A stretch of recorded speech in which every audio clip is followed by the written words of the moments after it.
આજે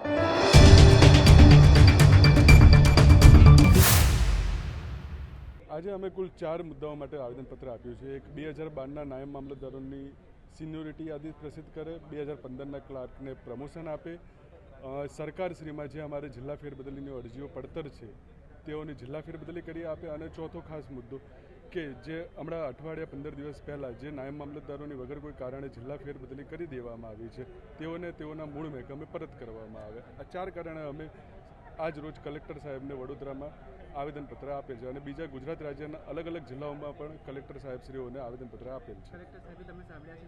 હા, કલેક્ટર સાહેબે કીધું કે આ બાબતે સરકારશ્રીમાં યોગ્ય નિકાલ કરશે અને ચર્ચા કરશે.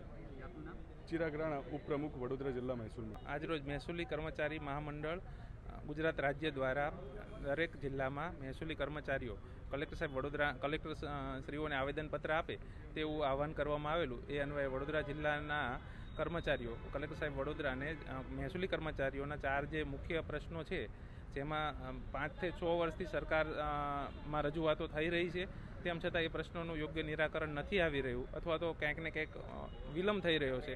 એના માટે કર્મચારીઓમાં વિરોધનો સૂર હોય આવેદનપત્ર રૂપે સરકારને એક સમય લિમિટ, એક ટાઈમ લિમિટ સાથેની કામગીરીમાં પૂર્ણ કરવા માટે જણાવવામાં આવેલું છે. કોઈ એવી વિશેષ માંગો નથી. જે રૂટીન પ્રમોશન 10 વર્ષથી ક્લાર્ક છે તો એને પ્રમોશન ડ્યુ થાય છે, એવા કિસ્સામાં પ્રમોશન પેન્ડિંગ છે, થતા નથી. સિનિયોરિટીની યાદી લગભગ 7 વર્ષથી અપડેટ થઈ નથી, જેની માટે સરકારના જ જીઆરઓ છે દર વર્ષે અપડેટ કરવાની, તો એ થતી નથી. તો એ એક અમારી માંગણી છે.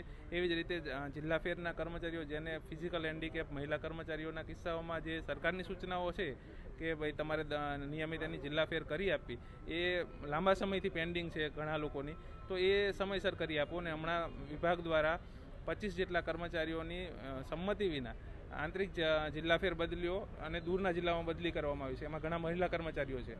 એના કારણે કર્મચારીઓમાં વિશેષ આક્રોશ ઊભો થયો છે, અને એના સંદર્ભે આજરોજ આ આવેદનપત્ર આપવામાં આવ્યું છે. સહદેવસિંહ રાઠોડ, મહેસૂલી.